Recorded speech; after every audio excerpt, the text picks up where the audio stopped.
എനിക്ക് ആദ്യമൊക്കെ ഫേസിൽ ഹെയർ റിമൂവ് ചെയ്യുക എന്ന് പറഞ്ഞാൽ തന്നെ ഭയങ്കര പേടിയായിരുന്നു. പക്ഷെ ഭയങ്കര ആഗ്രഹം ഉണ്ടായിരുന്നു കേട്ടോ. ആദ്യം മുടിയൊക്കെ ചെന്ന് കെട്ടട്ടെ, അല്ലെങ്കിൽ അറിയാണ്ട് മറ്റേ അതിലോട്ട് ആയാലോ. ഇതിപ്പോൾ ശകുന്തളയെ പോലെ ആയോ?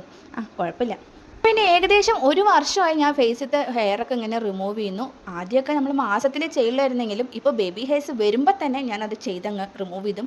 ഇപ്പോൾ എൻ്റെ ഫേസിൽ വല്ല ഹെയറൊക്കെ ഉണ്ടെങ്കിൽ എനിക്ക് ഭയങ്കര അസ്വസ്ഥതയാണ്. അതുകൊണ്ട് തന്നെ ഞാൻ ഓടി ചെന്ന് റിമൂവ് ചെയ്യും. നിങ്ങൾ ഒരിക്കലും പേടിക്കേണ്ട. എന്നെപ്പോലെ ഒരുപാട് പേടിയുള്ള ആൾക്കാരുണ്ട് എന്നറിയാം. നമുക്ക് ഫേസിൽ ഹെയറൊക്കെ റിമൂവ് ചെയ്താൽ ഇനി വരുമോ, ഇനി തിക്കായി വരുമോ എന്നൊക്കെ ഓർത്തിട്ട് ഭയങ്കര ടെൻഷൻ അടിച്ചിരിക്കുന്നവർ. ഞാനും മുന്നേ അങ്ങനെയൊക്കെ വിചാരിച്ചിരുന്നത്. പക്ഷേ അങ്ങനെയൊന്നും അല്ല, സംഭവം കൊള്ളാട്ടോ. അങ്ങനെ റിമൂവ് ചെയ്യാനായിട്ട് ഞാൻ കാർമസിയുടെ ഒരു ജെല്ലും പിന്നെ ഒരു ലേസറും വാങ്ങിച്ചിട്ടുണ്ടായിരുന്നു. പുരുകത്തിൻ്റെ ഉണ്ട്. ഞാൻ റിസ്ക് എടുക്കാൻ തയ്യാറല്ലാത്തതുകൊണ്ട് എനിക്ക് പിന്നെ പുരുകം ഷേപ്പ് ചെയ്യാനൊന്നും അധികം അറിയത്തില്ല.